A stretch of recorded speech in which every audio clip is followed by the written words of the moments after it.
Sadness और depression में क्या डिफरेंस है? वो 15 दिन से ज़्यादा रहे then it is considered as depression. कई लोगों को अभी भी एक्सेप्टेंस नहीं है ऑफ डिप्रेशन। तो कितने परसेंट मेल होते हैं, फीमेल होते हैं? तो मेजोरिटी ऑफ द क्लाइंट्स रहते हैं they are females and just above the teens, यानी 20-25 and those who are menopausal symptoms.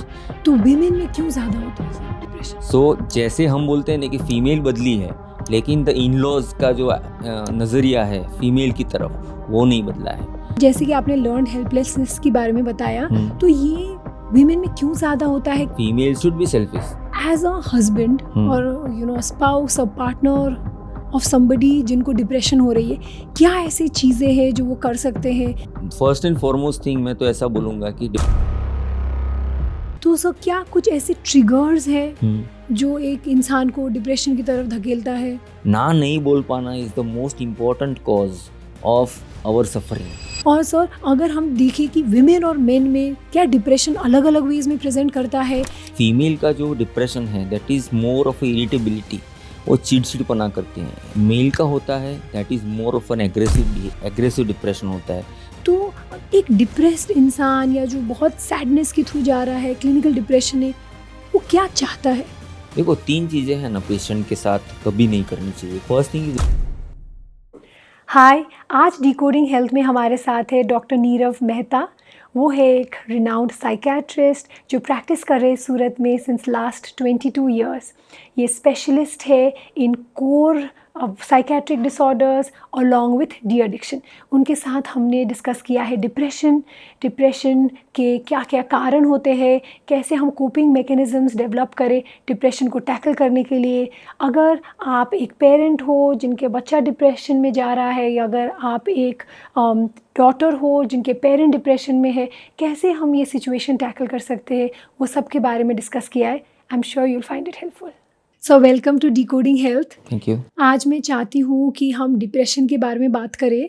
बहुत लोग डिप्रेशन के शिकार होते हैं because of so much of work stress, financial stress, social media, ये सब की वजह से आजकल बहुत ज़्यादा डिप्रेशन देखने को मिलता है, बच्चों में भी और रिटायर्ड लोगों में भी। तो मैं चाहती हूँ कि आज हम ये कवर करें कि अगर किसी के फैमिली मेम्बर है जो डिप्रेशन के थ्रू जा रहे हैं, तो क्या ऐसे टूल्स है जो वो यूज़ कर सकते हैं, कैसे वो मेम्बर को थोड़ा सा बेटर फील करा सकते हैं, और जो डिप्रेशन के थ्रू खुद जा रहे हैं उनको भी क्या ऐसे स्टेप्स है जो घर में वो कर सकते हैं जिससे कि वो बेहतर हम डिप्रेशन को कर सके। तो मेनली वही है हमारा ये पॉडकास्ट का ये।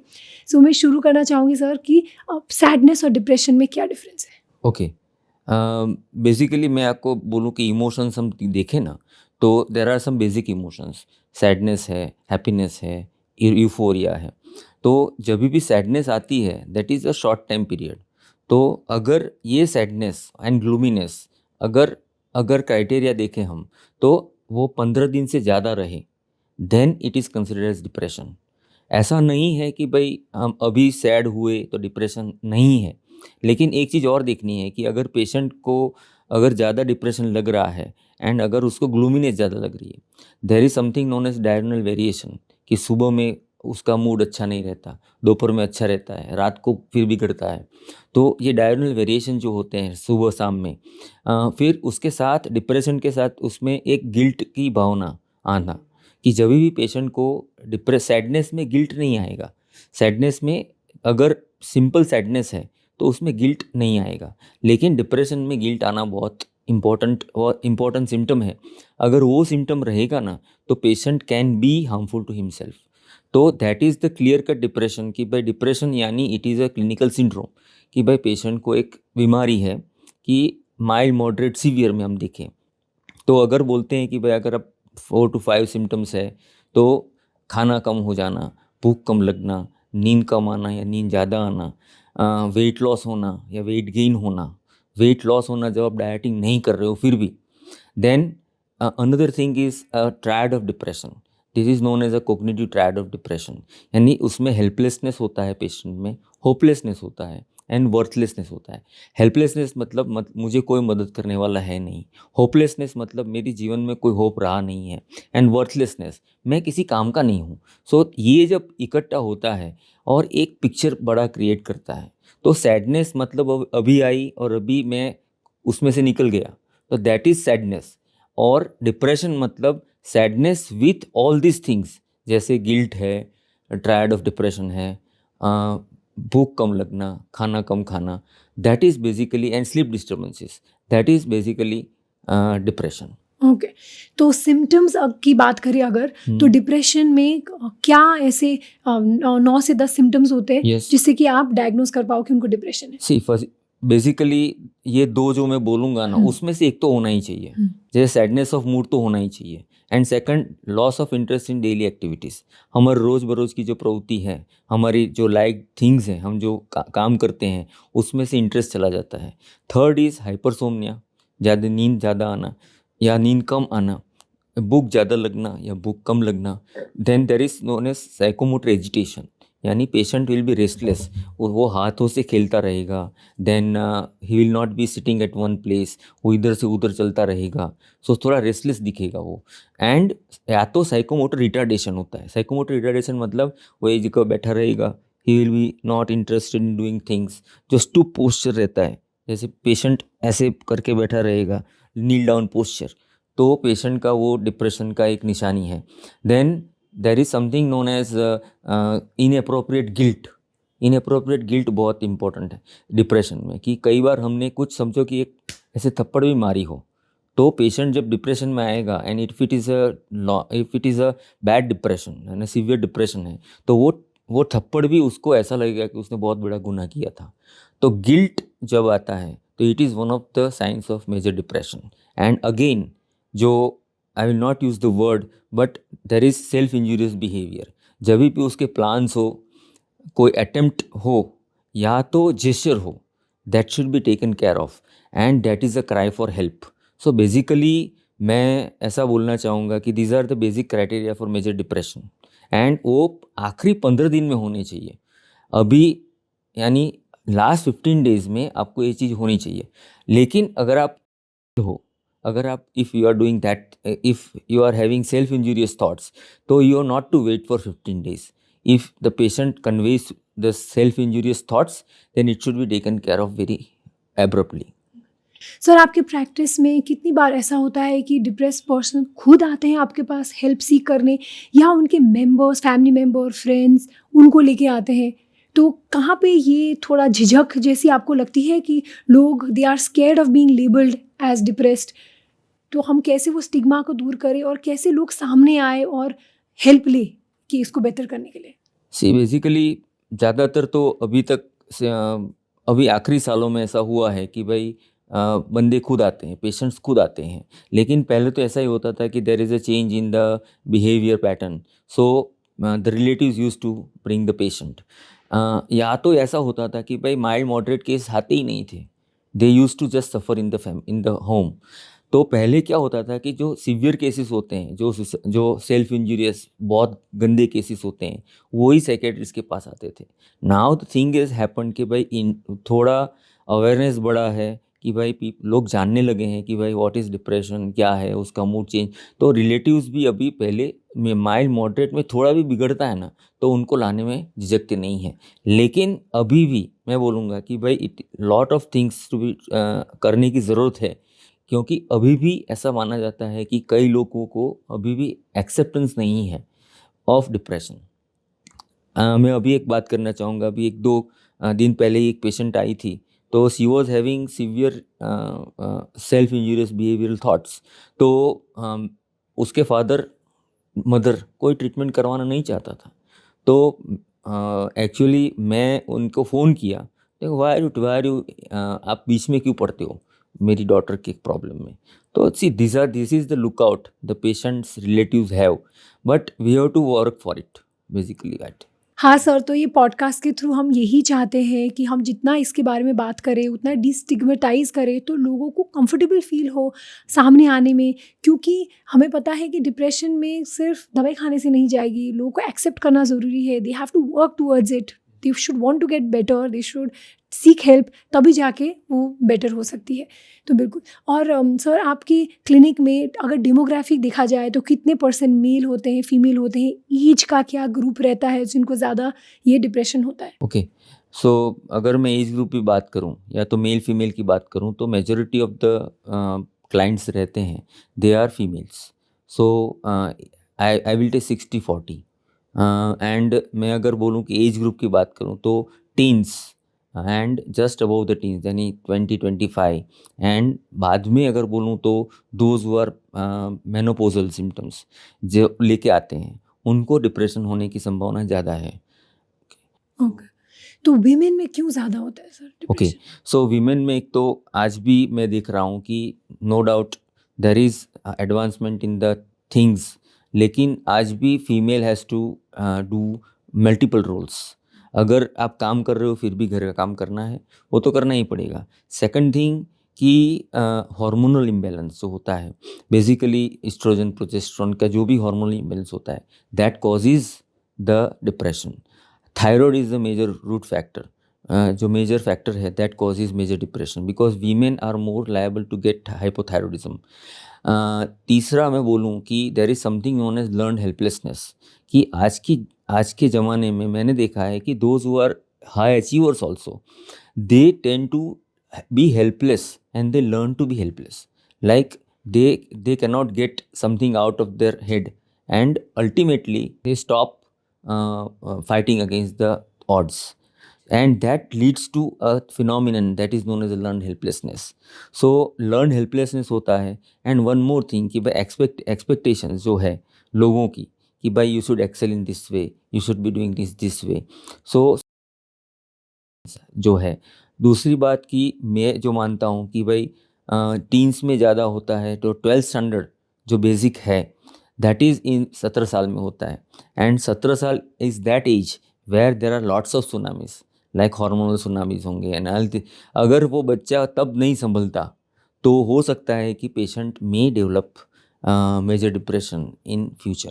ओके, सो सर जैसे कि आपने लर्न हेल्पलेसनेस के बारे में बताया, हम्म. तो ये वीमेन में क्यों ज़्यादा होता है? क्या ये पेट्रियार्कल जो हमारा सोसाइटी है Yes. उसकी वजह से है? ये क्या वीमेन खुद के ऊपर इतना प्रेशर डालते हैं और इतना एक्सपेक्टेशन डालते हैं जिसके ऊपर वो आ ही नहीं पाते? तो थोड़ा सा उसके ऊपर. सी मैं तो ऐसा ही बोलूँगा कि अभी का मैं डेमोग्राफिक बात करूँ तो एनीमिया का डेमोग्राफी की बात करूँ तो majority of the females are having anaemia. No doubt उनका रसोई उनके हाथ में है, then also they don't take care of themselves. So that is मुझे लगता है कि फीमेल्स को खुद अपना देखना चाहिए कि भाई दे शुड बी सेल्फिश. मैं एक बात बताऊंगा कि मैं ऐसा मानता हूँ कि ग्रीड इज़ गुड. एक सेल्फिशनेस होना चाहिए. अगर आप सेल्फिश नहीं रहोगे ना तो आपको कोई बचाने वाला है नहीं. You should eat proper diet. लोग नहीं खाते हैं, दे विल बी डूइंग उपवास.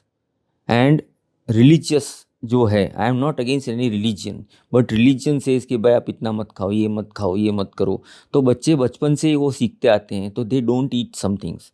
तो that leads to the nutritional deficiencies, and females are more liable to get because they bleed 7 days a month, and that is the major reason why there. मैंने अभी पढ़ रहा था कहीं पे तो मैंने विटामिन डी और विटामिन B12 का major role in major depression देखा है. So B12 and D3 they are having major role in major depression. तो अगर ऐसा बोला जाता है कि अगर हम सब्सटीट्यूट B12 और D3 करें तो भी कई लोगों का डिप्रेशन ठीक हो सकता है. Okay, so what I feel कि females they are learn helplessness क्यों है? एक तो पेट्रियार्कल सोसाइटी है, अभी भी उनको बोलने का हक नहीं है. थर्ड थिंग है the females go to their in laws and they consider them as the other family. But कई बार मैंने देखा है कि अभी भी जो टिपिकल इंडियन हाउस होल्ड की इन लॉज होती हैं वो अभी नहीं गया है. सो जैसे हम बोलते हैं ना कि फ़ीमेल बदली है, लेकिन द इन लॉज का जो नज़रिया है फीमेल की तरफ वो नहीं बदला है. So that is the reason why कि female is helpless after marriage. So अगर लव मैरिज की भी बात करूँ मैं तो वाई दिस हैपन्स कि भाई पेशेंट अगर मेरे पास आते हैं तो फीमेल बोलती है कि मैं मैरिज के बाद I am a lover, but the husband the lover जो मेल फियोन्स है he has become the husband. So that things that role change जो होता है incompatibility. Incompatibility and expectations in the terms of earning, females are expected to work. And one more thing कि females में एक होता है effects of child birth, जिसमें बहुत चाइल्ड बर्थ में ऐसा पोस्टमार्टम डिप्रेशन होता है डिलीवरी के बाद। कुछ लोगों को, कुछ यानी 40% of females have some sort of depression. Premenstrual dysphoria बोलते हैं जिसको, कि पीरियड आने के हफ्ते पहले कुछ बदलाव ऐसे आने लगते हैं कि जिसमें उनको डिप्रेशन जैसा लगता है, एंग्जाइटी लगती है, बेचैनी लगती है, कुछ बुरा हो जाएगा ऐसा लगता है। तो आप सोचो कि अगर किसी का एक महीने में 7 या 10 दिन बिगड़े, 2-3 दिन अगर एंग्जाइटी में बिगड़े और 5-1 दिन पीरियड्स में बिगड़े, तो वो कैसे फंक्शन करेगी फीमेल। सो मुझे लगता है कि I have become a feminist just because of that, because females don't, they are, वो अपने अपने लिए कुछ नहीं करते, and they just biologically biologically they, थोड़ा-सा उनका थिंकिंग ऐसा है कि भाई मुझे मुश्किल घर के लिए करना है ऐसा। तो they suffer because of they are not becoming selfish.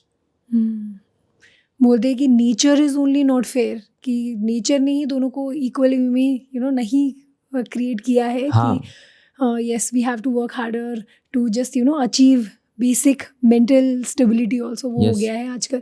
तो एज अ हस्बैंड हम्म। और spouse, a partner of somebody जिनको डिप्रेशन हो रही है, क्या ऐसी चीज़ें हैं जो वो कर सकते हैं ताकि बेहतर कर सके उन अपने पार्टनर का mental health? Okay, so first and foremost thing मैं तो ऐसा बोलूँगा कि डिप्रेशन, अगर हम, if you want to tackle depression on the level of the relatives, तो फर्स्ट थिंग इज़ एक्सेप्टेंस तो होना ही चाहिए कि भाई डिप्रेशन है, उनको पता होना चाहिए बेसिकली। तो फीमेल अगर गुस्सा हो जाती है, चिड़चिड़ हो जाती है, देखो फीमेल्स एंड मेल्स जो होता है, तो फीमेल्स का गुस्सा होता है दैट इज़ रूठना वाला गुस्सा होता है, और मेल्स का गुस्सा आता है वो दैट इज़ अ हिटिंग वाला गुस्सा, मार जुड़ करने वाला। तो फीमेल्स जब डिप्रेशन में आती है तो they become irritable and they have severe anxiety. तो कई बार anxiety is a part of major depression. तो पेशेंट एंग्शियस होता है, एंड एंग्शियस होने में कई बार उसका जो लुकआउट होता है जो उसके रिलेटिव्स के साथ, वो बदल जाता है। तो मैं ऐसा मानूंगा कि जो भी घर वाले हैं उनको ऐसा समझना चाहिए कि भाई ये तो डिप्रेशन है, they should acknowledge first thing कि दिस इज़ डिप्रेशन। अगर उनको यही पता नहीं होगा तो how they are going to take care.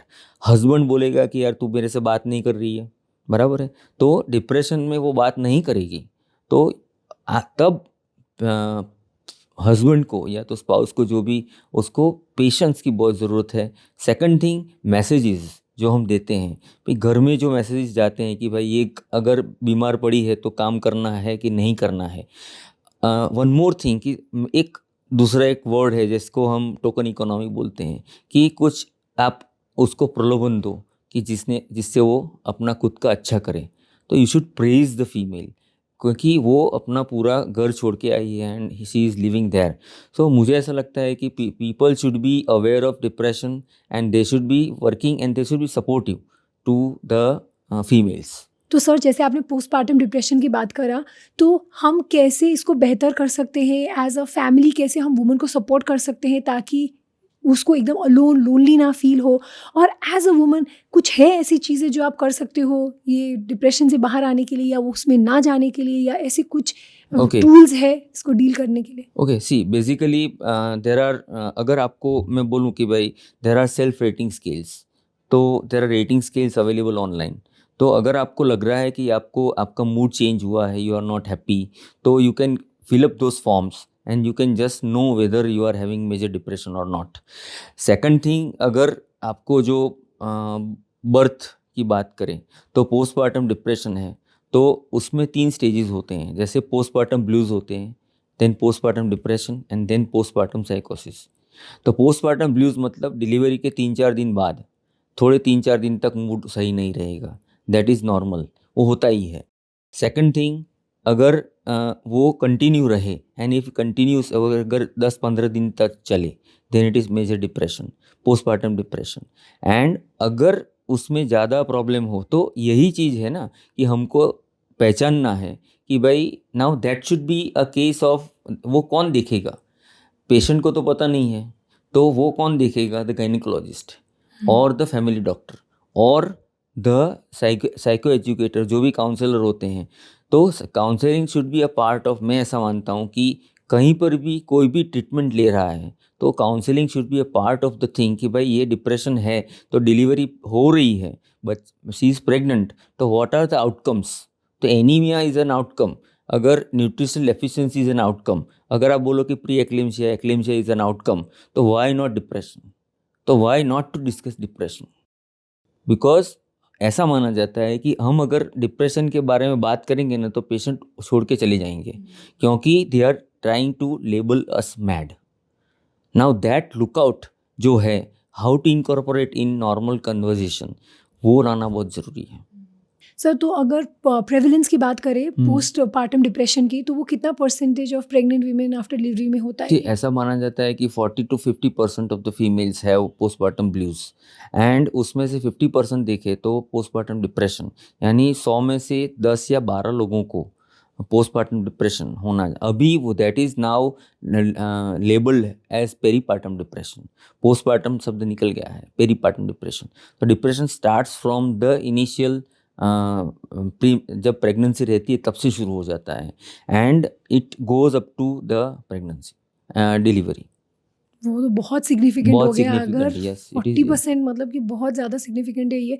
तो क्या कर सकते हैं इसको थोड़ा बेहतर करने के लिए, ईज़ करने के लिए, वुमेन के लिए भी और फैमिली मेम्बर्स के लिए भी? ओके, सो मैं ऐसा बोलूँगा कि there is something known as an antenatal checkups होते हैं और पोस्टनेटल चेकअप्स होते हैं। तो एंटीनेटल चेकअप्स के दौरान उनको कुछ डाइट ऐसा दिया जाए, या तो उनको अवेयरनेस, साइको एजुकेशन, कि भाई अगर आपको ऐसा हो तो please be sure that you come to us.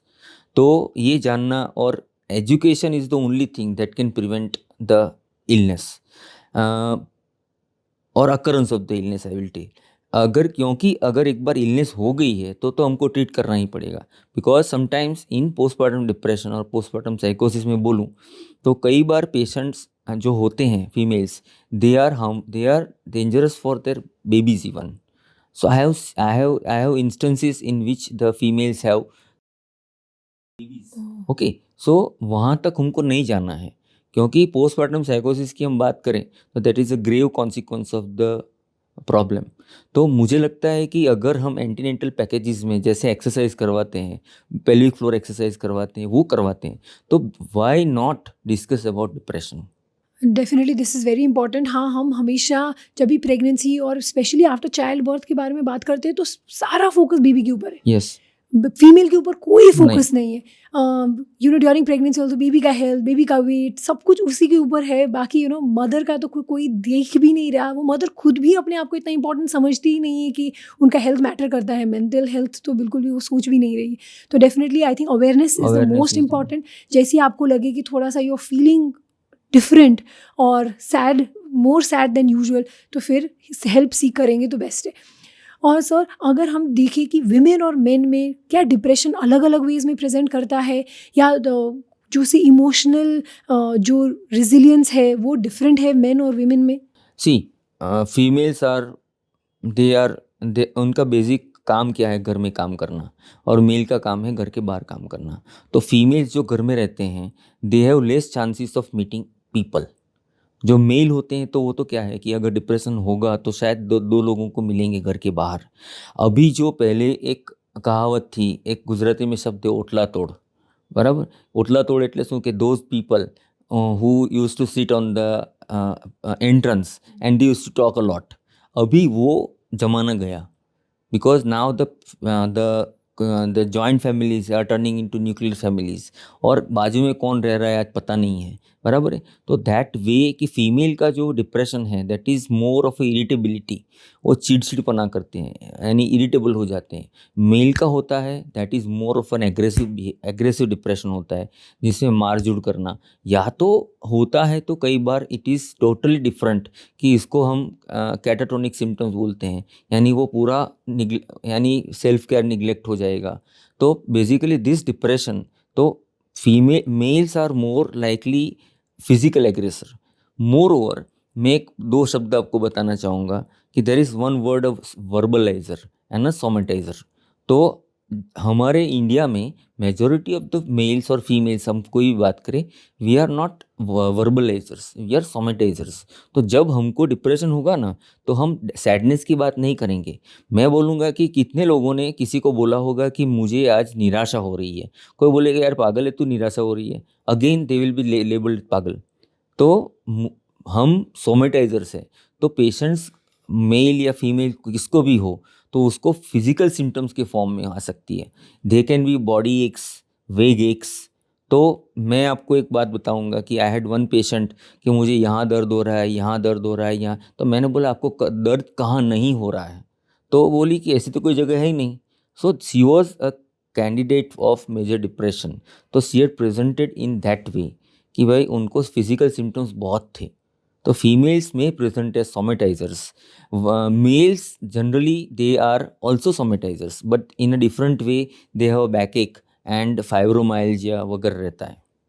Interesting कि कैसे एक ही बीमारी भी दो जेंडर्स में थोड़ा डिफरेंट वे में प्रेजेंट कर सकता है। तो आपने देखा है कि nuclear family versus joint family, वो उसमें कुछ डिफरेंस है? हाँ, मैं बोलूँगा कि न्यूक्लियर फैमिलीज़ में तो पक्का निगलेक्ट होना हो सकता है, क्योंकि कोई देखने वाला है नहीं। अगर जॉइंट फैमिलीज़ है तो आपके बड़े लोग हैं जो आपको देखेंगे, लेकिन वहाँ पर भी प्रॉब्लम ये आता है कि वहाँ पर भी उनका नज़रिया कैसा है। ये कोई मलेरिया जैसा नहीं है कि भाई सब लोग बीमारी की ट्रीटमेंट करवाने के लिए दौड़ेंगे। इसमें तो क्या है, डिप्रेशन हो गया तो घर में बैठो, किसी को पता नहीं लगना चाहिए, लोग क्या सोचेंगे। That is the main problem कि भाई डिप्रेशन हुआ तो लोग क्या सोचेंगे कि ये पागल हो गया, साइकेट्रिस्ट के पास जाना है, साइकोलॉजिस्ट के पास जाना है। अरे थेरापी ले रहा है क्या, इसमें इतना डिप्रेशन हो गया, थेरापी ले रहे हैं। वाई? भाई अगर आप मलेरिया के लिए ट्रीटमेंट ले रहे हो, अगर आप डायबिटीज़ के लिए ट्रीटमेंट ले रहे हो, तो these are bonafide brain disorders. Depression depression is not is ऐसे बोलते हैं, it is not in your head, it is something more than that. तो there are specific biochemical changes which are occurring in the brain, जिसके कारण depression होता है। तो acknowledgement of the illness is much necessary. और ऐसी कुछ personality traits होते हैं जो predisposes you to develop depression, introvert versus extrovert, ऐसे कुछ है See, जो? यस, सी बेसिक मैं बोलूँ कि देर आर, हम अगर बोले तो सब लोग जानते हैं type A personality and type B personality. तो टाइप ए पर्सनालिटी मतलब जैसे they always sit on the edge of the chair, वो हमेशा बेचैन रहते हैं। They are always anxious and they are always हड़बड़ाहट में रहते हैं। तो टाइप ए पर्सनालिटी वाले होते हैं ना, दे गो मोर फॉर अ एंक्शियस, जो एंग्जाइटी डिसऑर्डर्स होते हैं। अगर मैं बोलूँ कि अगर हम पर्सनालिटी डिसऑर्डर्स की बात करें, किसी मैं पर्सनालिटी डिसऑर्डर्स आपको समझाऊं कि अगर मैं बोलूं कि भाई बेसिक पर्सनालिटी इंसान की अलग होती है, एंड वो अगर एंग्शियस अवॉइडेंट हो, यानी बेचैनी वाला हो, या तो हिस्ट्रॉनिक हो, यानी जो उसको अटेंशन सीकिंग है, या तो बॉर्डरलाइन पर्सनालिटी है, यानी ये कुछ तरह की पर्सनालिटीज ऐसी है, they are more liable for depression because they stand out of the people. And whenever the patient tries to stand out of the people, normal population, they are targeted. तो अगर मैं एक आपको बात समझाऊंगा कि ये लोग होते हैं कि they try to be happy by changing their appearance. तो कई बार कलर करवा लिया, डिप्रेशन हुआ तो कुछ गए, तो दे विल बी टारगेटेड कि ये तो हरे बाल वाली है, बराबर, या तो ग्रीन बाल वाली है। स्टिल दैट जो नज़रिया है वो नहीं गया है कि भाई यू शुड लीव दैट बंदा अलग, कि भाई वो शांति से अपनी ज़िंदगी में जी रहा है तो let them live like that. तो बेसिकली हमें उनको इंक्लूडेड फील कराना है, यस, उनको एकदम आइसोलेटेड फील नहीं कराना इन कराना। Any way. हम जो लेबलिंग डालते हैं उसके ऊपर भी, और जैसे हम उनको ट्रीट करते हैं वैसे भी। तो एक डिप्रेस्ड इंसान या जो बहुत सैडनेस के थ्रू जा रहा है, क्लिनिकल डिप्रेशन है, वो क्या चाहता है? ओके, सो फर्स्ट थिंग कि अगर he should be looked upon, कि वो कोई चाहता है कि उसको कोई सुने। दूसरा है कि भाई उसके जो अनकॉन्शियस कॉन्फ्लिक्ट्स है, सी देर, हम सब बोलते हैं कि भाई देर is a conscious mind, there is an unconscious mind, जागरूक मन और अजागरूक मन। तो जागरूक मन में तो हमको पता है कि हम क्या सोच रहे हैं, लेकिन हमारा अनकॉन्शियस माइंड क्या सोच रहा है हम नहीं जानते। तो ज़्यादातर जब आप डिप्रेशन में आते हैं ना, तो we tend to dissociate. Dissociate होना मतलब प्रेजेंट में से कहीं और चले जाना। तो कई बार आपने नॉर्मल डिसोसिएशन भी सुना होगा कि हम ड्राइविंग करते हैं तो वी डोंट काउंट हम कहाँ से जा रहे हैं, हम देखते नहीं हैं, वी जस्ट हम यहीं पे पहुंच जाते हैं। तो समटाइम्स डिप्रेशन वाले लोग इतना सोचते हैं कि दे टेंड टू डिसोशिएट। तो डिसोसिएशन मतलब उनको लगेगा कि यार ये सोच में ऐसे देख रहा है एंड जस्ट थिंकिंग पैटर्न बढ़ गया है। तो ऐसे पेशेंट्स जब हमको दिखते हैं तो हमको बोलना है कि भाई तू why why the change is there, ऐसा चेंज क्यों आया आप में। तो हम पूछेंगे नहीं तब तक कोई बताने वाला नहीं है। And this should be asked in a very gentle वे कि भाई आप किसी को बोलोगे यार तेरे को डिप्रेशन है, never ever ask like this कि भाई तेरे में ऐसा क्या हुआ कि भाई तेरे में चेंज आया ये। तो if this is done very nicely on the baseline level तो मुझे लगता है कि we can cater the depression very nicely. Okay, तो बी सेंसिटिव एंड रिसेप्टिव, जो भी वो लोग शेयर करना चाहे, सो दैट इज़ व्हाट। हाँ, तो सर क्या कुछ ऐसे ट्रिगर्स हैं जो एक इंसान को डिप्रेशन की तरफ धकेलता है? ओके, फर्स्ट हमने बात किया learn helplessness, familial environment. Second is hormonal changes होते हैं, so that can not be avoided. Third is peer rivalry, बहुत इंपॉर्टेंट है। देन सिबलिंग राइवलरी एंड बच्चों में कंपैरिजन करना, वो आज भी चल रहा है। Then important thing is the reason, the seasonal affective disorders होते हैं कि सीज़न में बदले तो उनका मूड बदल जाता है। देन आप बोलते हो आप बोलते हैं कि भाई ल्यूनेटिक्स, साइकियाट्रिस्ट पेशेंट्स को ल्यूनेटिक्स बोला जाता था पास में कि भाई जैसे भी अगर ऐसे फुल मून हो या तो नो मून डे हो, अमास हो, तभी भी मूड चेंज होता है। तो I have seen people changing their mood so frequently. तो साइक्लोथाइमिया बोलते हैं या तो रैपिडली चेंजिंग मूड्स बोलते हैं। तो मुझे लगता है कि डिप्रेशन इज़ मोर, अगर हम बोलें कि दिमाग में हमारा एक न्यूरोकेमिकल होता है जिसको हम सीरोटोनिन बोलते हैं, वो अगर कम हो जाए तो हमको डिप्रेशन हो सकता है। तो ऐसे क्या नेचुरल वेज है सेरोटोनिन को बढ़ाने के लिए? ओके, तो फर्स्ट थिंग मैं बोलूँगा कि you might be knowing about कि हम in summers we use to go for recreation at our mama's place. तो आप जानते होंगे कि majority of the mangoes are cultivated in this season.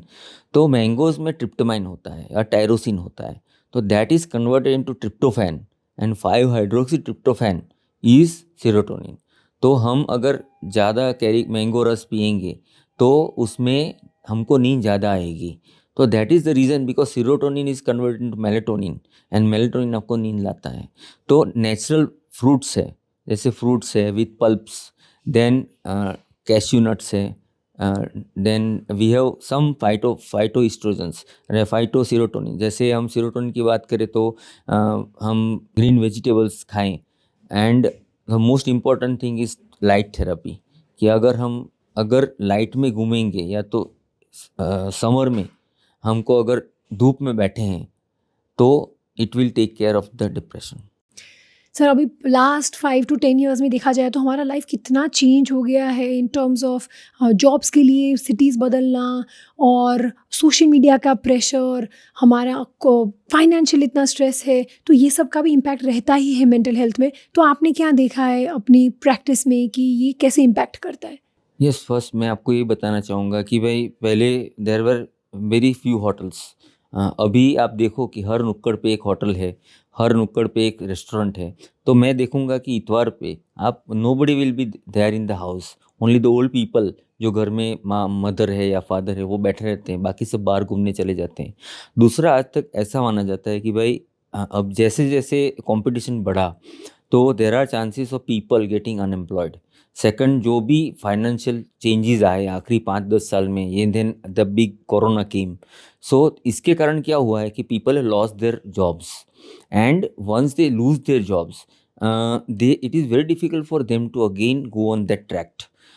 दूसरा है कि कई लोग आप जैसे बोलेंगे कि भाई ग्रीफ या बेरीवमेंट, हमारे घर में कोई एक्सपायर हो जाए, बराबर है, कोई इफ़ दे आर डेड, तो पहले के ज़माने में क्या होता था कि people use to come and take care of our cells, जिसमें उठाव ना हुआ bed.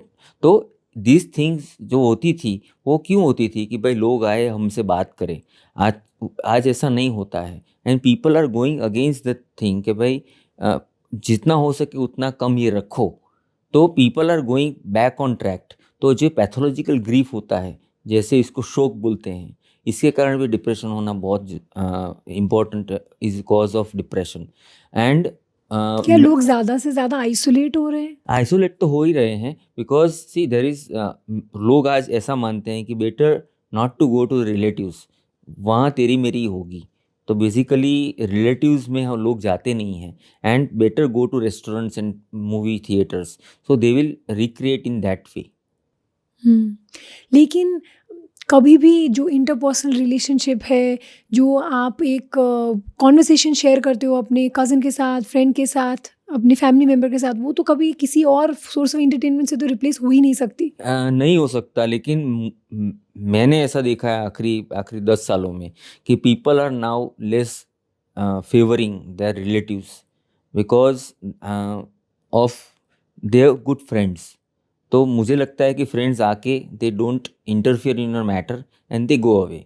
So that is the major factor why this thing has happened कि people are not now not desiring for going in their families, hmm. मुझे लगता है। ऐसा भी है कि हमेशा हिस्टोरिकली फैमिली मेंबर के साथ जो भी इंटरेक्शन रहा हो वो थोड़ा नेगेटिव रहा हो, वो थोड़ा कंपैरिजन बेस्ड कंपैरिजन रहा वाला, हो, yes. वो इंटरेक्शन के बाद they ended up feeling verse about themselves, उसकी वजह से वो लोग ज़्यादा फ्रेंड्स की तरफ ज़्यादा जाते हैं या क्या सी है? बेसिकली फ्रेंड्स हमारे होते हैं, दे डोंट क्रिटिसाइज, और if they criticize also we don't take bad thing seriously हाँ, हम सीरियसली, हँस हम के के उड़ा हंस के देते उड़ा हैं। देते हैं। वन मोर थिंग कि भाई रिलेटिव्स है अगर, तो दे क्रिटिसाइज इन अ ऑथोरिटेटिव वे। तो ये तू क्यों कर रहा है, ये तू डिप्रेस्ड है, why are you depress, why are you sad, why are you irritable. तो क्रिटिसिज्म जब आता है, देखो 3 चीज़ें हैं ना पेशेंट के साथ कभी नहीं करनी चाहिए। कोई भी केयर टेकर है ना, उसको 3 चीज़ें याद रखनी है। First thing is over involvement.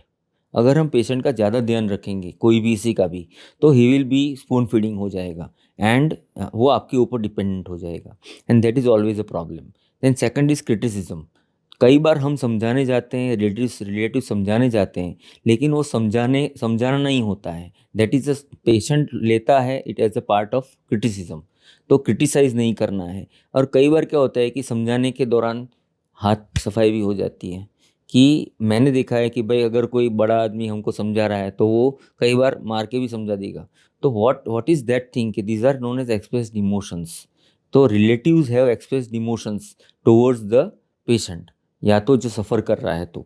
तो व्हाट आई फील कि ये फ्रेंड्स में नहीं होता है, कि एक्सप्रेस्ड इमोशंस फ्रेंड्स में नहीं आएंगे। वह फ्रेंड्स आया चला गया, he has not to deal with the emotions.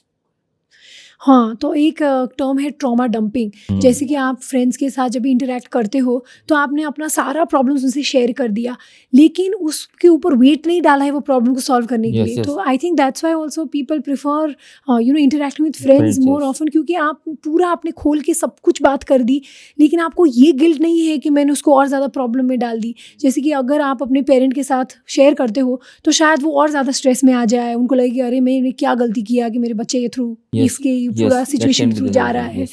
तो लेकिन फ्रेंड्स के साथ वो नहीं होता है, आपने सब कुछ शेयर भी कर दिया और उसको कुछ रिस्पॉन्सिबिलिटी नहीं है उसको सही करने के लिए या ये सिचुएशन से बाहर आने के लिए। So is that the reason? Yes, basically friends आते हैं and they just cut off themselves कि भाई कल वो भूल गया। तो ये मैं ऐसा ही बोलता हूँ कि भाई every therapist should be a patient listener and a patient listener. शांति से सुनने वाला होना चाहिए और पेशेंट को सुनने वाला होना चाहिए। तो फ्रेंड्स का यही होता है कि वो बात करते हैं and it is not necessary for them to solve the problem. जो हमारे बड़े लोग हैं ना, वो they will have the owners to solve the problem. तो वो उसमें क्रिटिसिज्म आ जाता है and criticism is the worst thing कि for any person to be traumatised. तो अगर आपका बच्चा डिप्रेशन के थ्रू जा रहा है या ऐसे कुछ साइंस है, तो क्या सतर्क रहना चाहिए पेरेंट को कि ये अगर चीज़ों है तो मैं उसके लिए हेल्प सीख करूँ? सो जैसे बड़ों लोग तो बता सकते हैं कि भाई मुझे ये सैडनेस हो रही है या तो मुझे फिजिकल सिम्टम्स हो रहे हैं, बच्चे नहीं बताएंगे। तो बच्चों को क्या होता है, basically they have their themes of playing. वो बच्चे कई बार कुछ खेल ऐसे खेलते हैं जिसमें टॉपिक हो डिप्रेशन, जैसे गलत कुछ जैसे ड्राइंग करना, जिसमें वो जिसका जो टॉपिक होगा दैट विल बी सैडनेस सा दिखा देगा। या तो आपने तारे ज़मीन पर देखी होगी, उसमें बच्चा जैसे जा रहा है बुक में, तो that that is the typical example, he has given it very nicely कि भाई बच्चा अगर सफ़र कर रहा है तो ड्राइंग के थ्रू समझाएगा। उसका जो रोल प्ले होगा दैट विल चेंज। पहले जो रोल प्ले होता था वो अच्छा role play with a good theme होता था, लेकिन कई बार अगर देखो ये भी अभी है कि भाई डिप्रेशन आता है तो it may be due to trauma. तो फिजिकल ट्रॉमा हुआ, साइकोलॉजिकल ट्रॉमा हुआ, देन निग्लेक्ट हुआ, ये सब चीज़ें होती हैं। तो बच्चों में क्या होता है कि रोल प्ले बदल जाता है, they tell to play more sad things than the happier things. और ऐसा भी है कि ज़्यादा वीडियो गेम्स खेल रहा है, ज़्यादा रूम में बंद है, बाहर नहीं निकल रहा, अपने फ्रेंड्स के साथ ज़्यादा घुल मिल नहीं रहा, वो भी तो कुछ होते हैं। उसमें मैं ऐसा बोलूँगा कि देखो जो हम स्क्रॉलिंग करते हैं ना, बेसिकली जो हम वीडियो गेम्स खेलते हैं या तो जैसे हम इंस्टाग्राम स्क्रॉल कर रहे हैं, तो इससे क्या होता है कि there is one thing in our brain which is increasing, that is dopamine. तो हम अगर जितना मीडिया स्क्रॉल करेंगे ना, तो it is said that dopamine उतना बढ़ेगा, और dopamine is a happy chemical. तो वाई वीडियो गेम्स है, तो it is a whole new world कि किसी के साथ इंटरेक्ट नहीं करना है, और you are interacting with many people. So basically आपको कोई बंदा नहीं चाहिए, लेकिन there is a whole fantasy world which is created by the people. So they get, because in the Instagram or there, it is less likely that they will be judged, okay, because all the things are hyped and उनको judgement अच्छा मिलेगा। कई बार ऐसा भी हो सकता है कि भाई सोशल मीडिया में कुछ नहीं है फिर भी अच्छा रिस्पॉन्स मिले। तो द थिंग्स आर दैट कि भाई पेशेंट लेस इंटरेक्ट करता है रिलेटिव्स के साथ, लेकिन अपनी एक फैंटेसी लाइफ में वो ज़्यादा इंटरेक्ट करेगा। ओके, तो मैं चाहती हूँ कि एकदम डिटेल में हम डिस्कस करें impact of social media on mental health, okay, कि किस एज से बच्चों को सोशल मीडिया में जाना चाहिए। अभी तो आप कम्प्लीटली तो रोक सकते ही नहीं हो, नहीं, लेकिन ऐसा है कि बिल्कुल ये एज से पहले ऐसे कुछ भी सोशल मीडिया साइट्स में उनके अकाउंट्स नहीं होने चाहिए, उनको एक्सेस नहीं देना चाहिए। अगर स्क्रीन टाइम है तो भी कैसे हम इसको रेगुलेट करें, और कैसे ऐसे ट्रिगर्स होते हैं जिससे कि बच्चा डिप्रेशन में जा सकता है because of social media. Okay, so मैं मानूंगा कि भाई 6, 7, 8, 9 ईयर्स जो होते हैं, तो बच्चे को तो actually they are not knowing what they should be doing. So the parents are the main guiding force कि उनको कैसे बिहेव करना है। तो आज मैंने देखा है कि भाई फैमिलीज़ में फादर मदर ही सोशल मीडिया में इतने इन्वॉल्व रहते हैं। So what should be done first, कि the social media of the parents should be limited, कि वो फैमिली को ही फैमिली इन्वॉल्व को ही होना है इन्वॉल्व करना इसमें पड़ेगा। कि तो वेन दे वो पुराने ज़माने में सब साथ में बैठ के खाते थे, सब साथ में बैठ के बात करते थे, तो that should be done. Moreover physical games जो होती है कि भाई अभी भी there are chances of people playing games somewhere. पहले बाहर खेलते थे, जैसे आंगन में खेलते थे, अभी there are clubs, you can go and play over there. So ये आदत बच्चों में पहले से ही डालनी चाहिए कि भाई you should be physically working more and physically active, active, and you should sports be खेलना। स्पोर्ट्स खेलना है। बिकॉज स्पोर्ट्स में समझो कि मैं बोलूँगा कि पहला बच्चा सीखेगा कैसे हारना है, क्योंकि हारने का कोई सिखाता नहीं है, and the sports is the only thing कि जो हारने का आपको सिखाएगा। बिल्कुल, yes. Okay, so social media में यही होता है कि भाई you are getting affirmation, you are getting people, you are not being criticize somewhere. तो ज़्यादातर लोग सोशल मीडिया पे क्यों जाते हैं? Because of lack of criticism which they don't get. Otherwise, if they interact with people, then with the parents, there are chances of them being criticized, because the parents always look as a better person कि भाई मैं बड़ा हूँ तो मेरी बात माननी चाहिए। उन वहाँ पे उनको अपने पियर के लेवल Yes, का, अपने yes, लेवल के level लोगों का। के साथ इंटरेक्ट करने को मिलता है, तो इसकी वजह I से will they are just more attracted. I will just give an example कि I had a patient just a week back। तो she was 19 years old female. तो उसकी मम्मी ने बोला कि भाई इसको समझाओ आप, ऐसे उसको रूम में छोड़ के गए। तो मैंने बोला क्या प्रॉब्लम है आपको? Thank you. तो उसने बताया कि भाई मुझे I had got an abortion, अभी मैंने अबॉर्शन करवाया। तो मैंने पूछा कि भाई आप डू यूज़ प्रोटेक्शन और नॉट? तो वो बोलती है कि I have already about it twice. तो see this is the thing कि भाई इतना सिक्रेटिव वर्ल्ड हो गया है कि भाई people don't talk about this things. कोई बताएगा नहीं, क्योंकि बताएगा तो फिजिकली आपको मार पड़ेगी। एंड जो मैं मानता हूँ कि जो रिलेशनशिप इश्यूज आते हैं, तो पहले मैं ऐसा बोलता था कि भाई पेरेंट्स को पता भी नहीं होता था, लेकिन आज ऐसा हो रहा है कि there are many multi cultural बहुत है, तो साथ साथ में रहते हैं, तो देर आर लिबर्टीज बहुत लेते हैं लोग। And these liberties may be sexual, this liberties may be substance यानी नशा। तो बच्चे देर आर 18-19 साल में they have the drugs in their basket, and that leads to, मुझे लगता है कि the isolation which they get and the depression, all the things. तो ऐसे केसेस में ओपन कम्युनिकेशन होना ज़रूरी है between parents and kids, Yes, of course, yes, क्योंकि yes. देखिए at the end of the day बच्चों को जो करना है वो तो करेंगे ही। बेहतर रहेगा अगर आप एक बच्चे के लिए एक ऐसा साउंडिंग बोर्ड बने या ऐसे बैकअप बने कि कुछ भी हो उसके लाइफ में जो उसको लगता है कि डील नहीं कर सकती, वो पहला आपके पास ही आए, ना कि कोई फ्रेंड के पास जाके वो गलत इन्फॉर्मेशन ले। तो एक सपोर्ट सिस्टम कैसे बिल्ड हो देखो, सकती है? मैं आपको एग्जांपल दूंगा अपने खुद के घर का, कि भाई मेरी 2 बच्चियां हैं। तो बचपन से हमने क्या किया है कि मैं और मेरी वाइफ दोनों बात करते हैं कि भाई आज मैं घर पे जाऊंगा तो बात करूंगा, आज इतना टेंशन आया, बराबर, कि इतना प्रॉब्लम हुआ। तो वाइफ बोलेगी कि आपकी मम्मी भी छोड़ो ना, टेंशन वाली बहुत देती है। तो हमको घर में पेरेंट्स को ऐसा एनवायरनमेंट क्रिएट करना है कि भाई टेंशन वाली बात आराम से डिस्कस हो सकती है। तो फिर क्या हुआ कि जब मेरी बच्ची बड़ी हुई and one day the teacher scolded, तो वो मेरे पास आके बोली कि भाई टीचर ने आज मुझे स्कोल्ड किया तो बहुत टेंशन आया। तो what is the prime thing कि भाई पेरेंट्स अगर डिस्कस करेंगे अपने प्रॉब्लम्स बच्चों के सामने, तो there will be a good environment कि जिसमें बच्चे उनका प्रॉब्लम आपके सामने बात करेंगे। तो that liberty should be given to them. First you should be talking about your problems, जैसे कि भाई मुझे ये प्रॉब्लम हुआ, मुझे ये पैसे का ये प्रॉब्लम है, not in detail. One more thing कि देखो, मैं जब मेरी बच्ची बड़ी हो रही थी तो मैंने बोला था कि देखो आप 18-19 साल पे होगा तो इट इज़ नेचुरल कि आपको कोई पसंद आएगा। तो डोंट टेक इट एज तो take him as a husband, he is the husband material. ऐसा मुझे हस्बैंड चाहिए, नहीं कि ये हस्बैंड चाहिए। I have been to many colleges, तो कॉलेज में जाता हूँ तो people are into in advance sexual practices, तो ये किसी से बात नहीं होती। तो व्हाट आई फील कि आप अगर इतना रिस्पॉन्सिव हो कि भाई पेशेंट्स के अपने बच्चों के साथ अच्छी तरह बात कर सको, तो अगर उनके डर नहीं रहेगा ना कि कोई भी चीज़ बता सकते हैं। देखो, अगर उन्होंने सब्सटेंस भी किया है, मैं तो बोलूँगा कि कभी कोई सब्सटेंस करना ही नहीं चाहिए, लेकिन अगर कोई सब्सटेंस किया है तो आपके घर का एनवायरनमेंट ऐसा होना चाहिए कि भाई you could put that thing, anything damn thing on the table, कि भाई कुछ भी बात हो सकती है और कोई आपको जज नहीं करेगा और कोई आपको क्रिटिसाइज नहीं करेगा।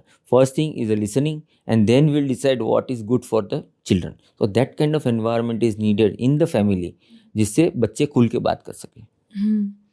बिल्कुल।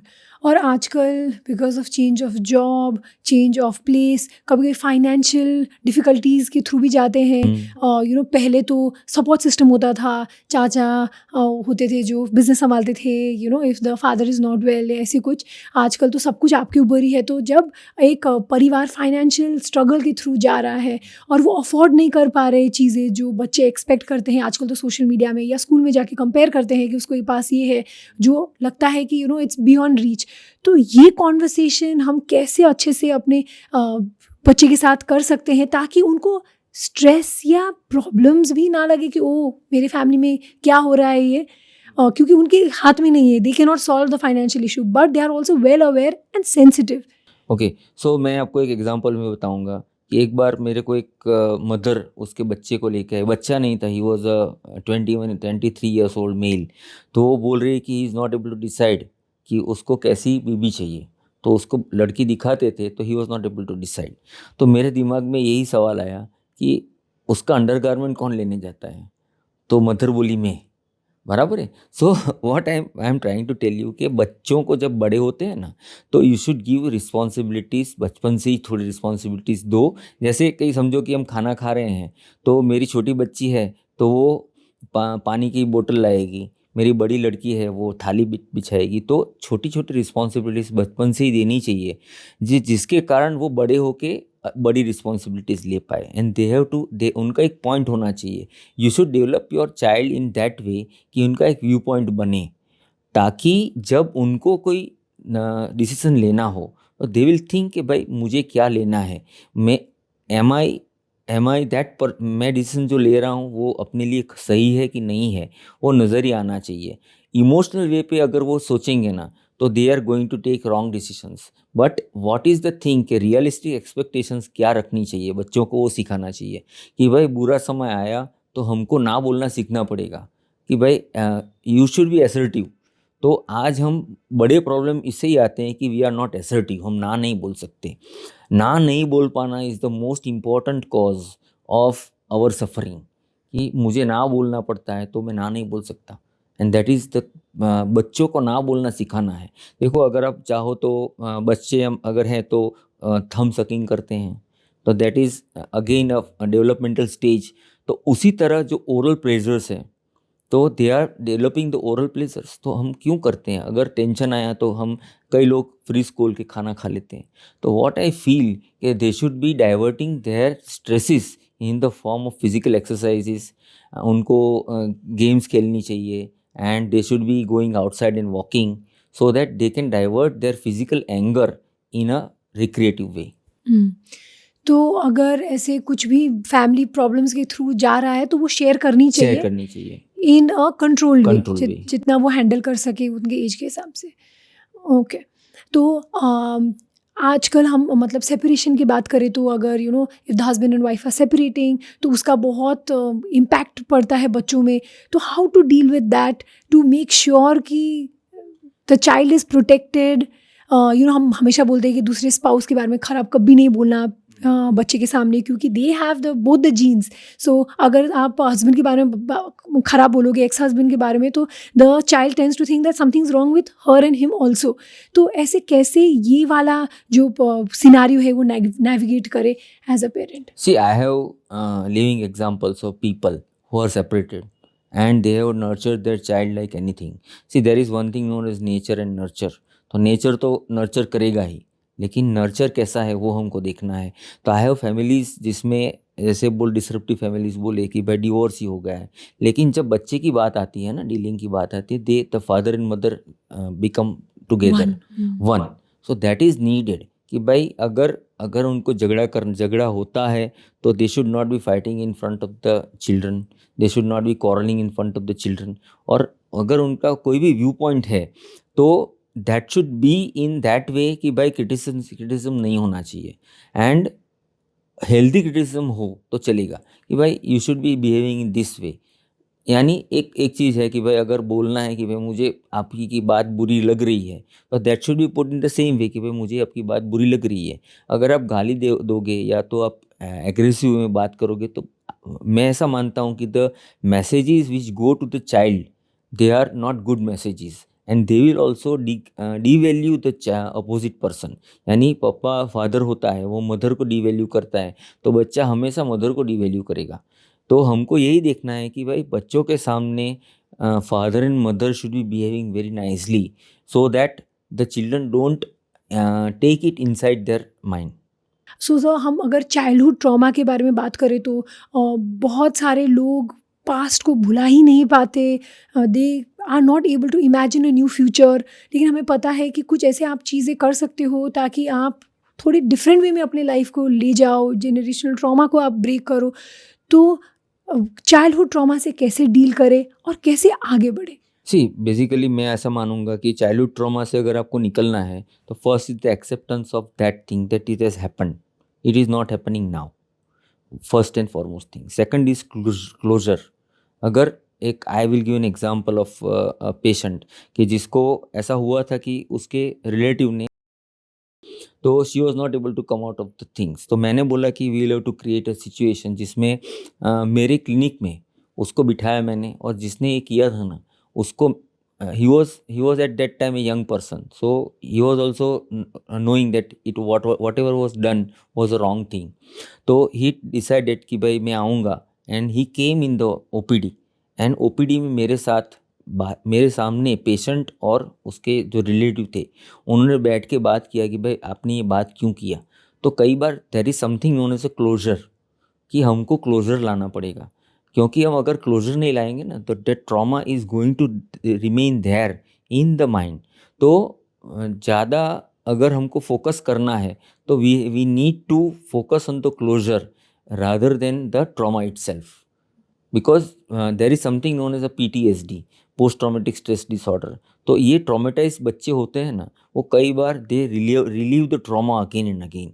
तो व्हाट आई फील कि जो क्लोजर का प्रैक्टिस है ना वो हमको इजीली बच्चों के पास करवाना चाहिए, कि they should be given some games like that, कि जिसमें उनका एग्जर्शन निकल जाए, फिजिकल एग्रेशन निकल जाए.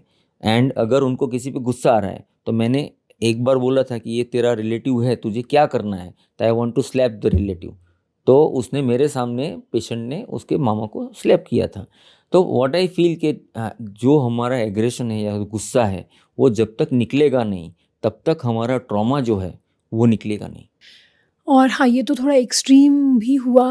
अगर इन केस अवॉइडेंट फादर जिनके साथ आप कभी क्लोज ही ना फील करे हो, या फादर इतना ज़्यादा काम करते कि कभी थे ही नहीं वो आपके बचपन में, या मदर भी थोड़ा सा not the type who would love you enough और लव यू ओपनली, लोगों के एक्सपेक्टेशंस और वो कभी कभी मैच नहीं करते, तो ऐसे केसेस में कैसे वो रिलेशनशिप बिल्ड कर सकते हो, या कैसे ये जो हर्डल है लाइफ का, जो you feel is the cause for a lot of sadness, उसको पार करें? देखो, रेमेडी तो ऐसा है कि भाई जिस दिन से हम मानेंगे ना उसी दिन से करनी पड़ेगी. तो अगर we should be sitting with together, समझो कि कोई पेशेंट है तो उसके रिलेटिव्स है, if they are not so much expressive, जैसे आपने बताया कि ना एक्सप्रेसिव लेस है, तो व्हाट आई फील कि रेमेडी तो उसी दिन से करनी पड़ेगी कि भाई आपको ये चेंजेस लाने हैं, and that should be told to them कि भाई फादर अगर ओवर एक्सप्रेसिव नहीं है तो फादर को करना पड़ेगा वो चीज़. अगर मदर अगर नहीं है तो मदर को करना पड़ेगा. So to be in the relationship, अगर कोई भी रिलेशन होता है तो अगर गिव एंड टेक नहीं होगा, कॉम्प्रोमाइज़ नहीं होगा, या तो we don't deal with them nicely, तो कोई भी रिलेशनशिप पनपता नहीं है.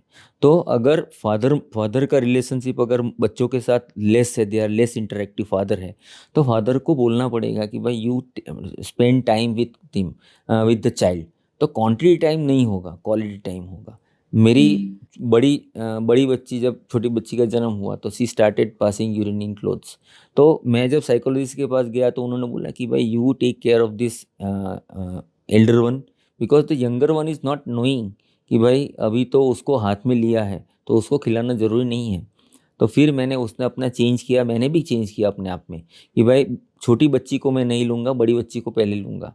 तो दिस काइंड ऑफ चेंजेस जो होते हैं ना, these are very subjective things, कि भाई पेशेंट का रिलेशन कैसा है, और it depends upon the family situation and how much they want to deal with that thing and in what way they can deal with that thing. They are all situation. जैसे हम customise clothes पहनते हैं उसी तरह customise हमको changes उसमें लाने पड़ेंगे. तो जब भी एक पेशेंट जो आप आफ्टर इवैल्यूएशन आपको लगता है कि उनको डिप्रेशन है, तो हाउ डू यू अप्रोच पहले? Okay, so what is needed is कि उसकी तो पहले तो सीवियरिटी देखनी पड़ेगी कि भाई माइल्ड मॉडरेट सीवियर है. ओके, सो हम अभी भी हमको पूछना पड़ता है कि do you agree for taking medications or not. तो कई पेशेंट्स बोलेंगे कि नहीं, हमको दवाई नहीं लेनी है. देन हम उसको psychotherapy, the best treatment of depression or any psychiatric disorder is a combination of pharmacological things and psychotherapies. जब तक आप साइकोथेरेपी उसका इस्तेमाल नहीं करोगे, medications are not going to work 100%. तो there are therapies in psychiatry और psychology which can change the coping mechanisms. अभी क्या हो रहा है कि we are just जब भी हमको कोई प्रॉब्लम होता है तो we go for short term coping skills, जैसे सब्सटेंस कर लिया, नशा कर लिया, या तो कोई कैफिनेटेड स्मोकिंग कर लिया। तो मुझे लगता है कि अगर हम जब तक बच्चे को या तो बड़ों को लॉन्ग टर्म कोपिंग स्किल्स नहीं सिखाएंगे, तब तक वो अपने ट्रॉमा के साथ या तो अपने सैडनेस के साथ वो टैकल करना नहीं सीखेंगे। तो I agree that everybody doesn't need medications, but जब उसका सोशल एंड ऑक्यूपेशनल डिसफंक्शन होने लगे, वो अपना काम नहीं कर पाए या तो खुद का सेल्फ केयर बिगड़ जाए, दैट इज़ द टाइम कि भाई हमको देखना पड़ेगा कि भाई उसका ट्रीटमेंट होना चाहिए। अदरवाइज द थेरापीज मीट, कई बार हमने देखा है कि से I am also on the triple L foundation, तो मैंने देखा है कई बार फ़ोन पे थेरेपी से बात हो जाती है। अगर छोटी बात है तो बात हो जाएगी, लेकिन अगर if it is a big trauma और a big depression, then the personal care in the form of a psychiatrist और psychologist, it should be a team work, not a single work. Single psychiatrist नहीं treat कर सकता, psychologist होना चाहिए उसके साथ में। So that is the treatment of choice.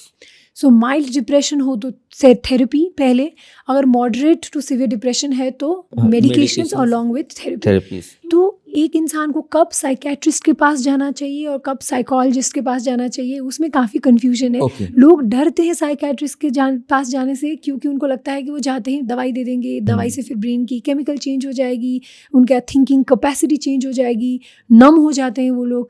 तो इसीलिए थोड़ा सा डिफरेंस Okay. ताकि हम सबको बता पाए। See, basically psychiatrists are those people, they are medical doctors. They are post MBBS, उन्होंने MD या तो डिप्लोमा किया है।